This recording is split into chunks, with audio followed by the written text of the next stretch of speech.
Pour pouvoir aller bénir les villages, là, les endroits, là, pour qu'il y ait autant de miracles, j'utilise la neutralisation. À Boïcon comme ça, donc pendant qu'on prie, je vois qu'il y a un village mystique de grands commerçants de sorciers. C'est-à-dire, les gens vendent les membres. Si tu veux acheter l'intelligence, tu vas ils ont un marché là. Ils avaient un marché, parce qu'on l'a détruit. Ils avaient un marché mystique.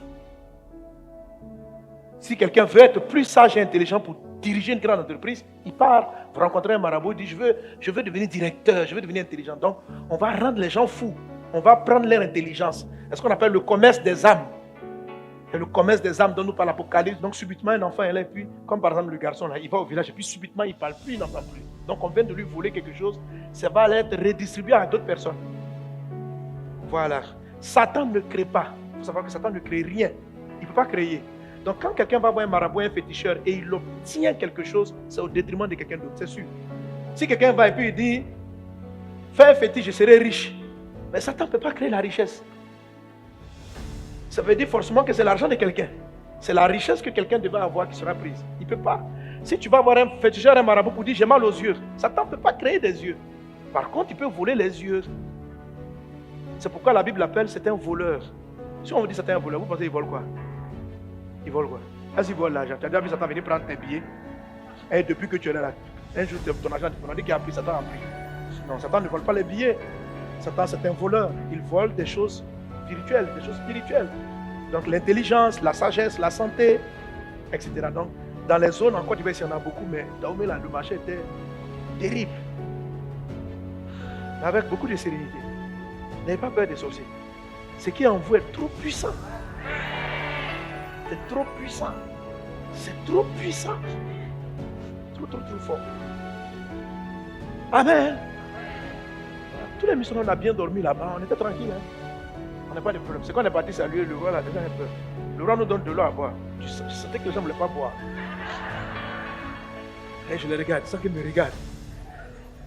On dit prenez. Je dis, oh les gars aussi. Où est la bouteille? Rendu grâce. Tu mets le sang. Bu tranquille. Relax. Bon, mais puis il n'avait rien fait il n'avait rien fait là-dedans. Mais quand même,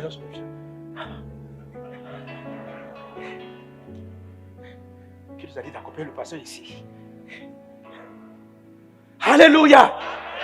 Gloire à Dieu! Amen! Il faut que vous ayez foi dans le Dieu que vous servez, le Dieu que vous adorez. On a un esprit, le Saint-Esprit est très au-dessus. Il n'y a pas de... C'est pas le même level. C'est-à-dire que c'est... Voilà. C'est pourquoi vous voyez quand vous tombez...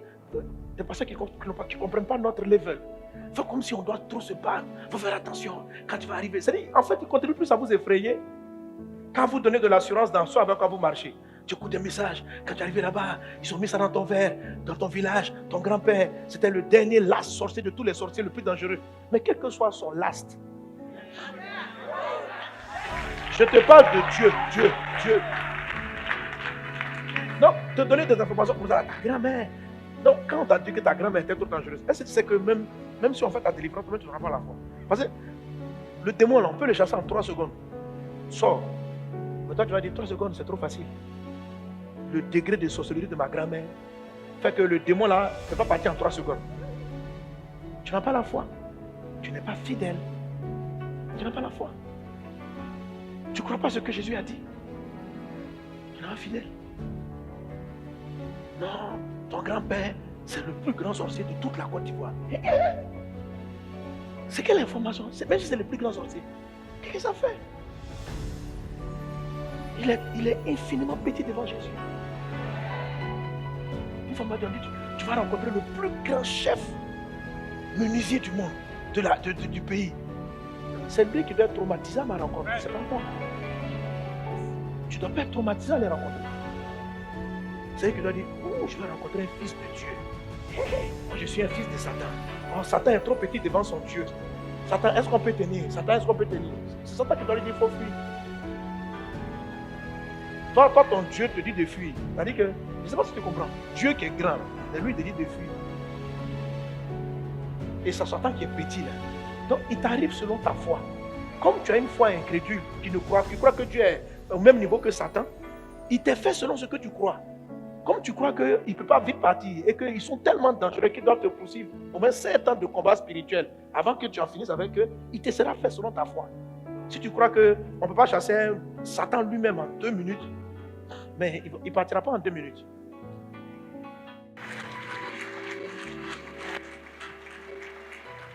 Alléluia!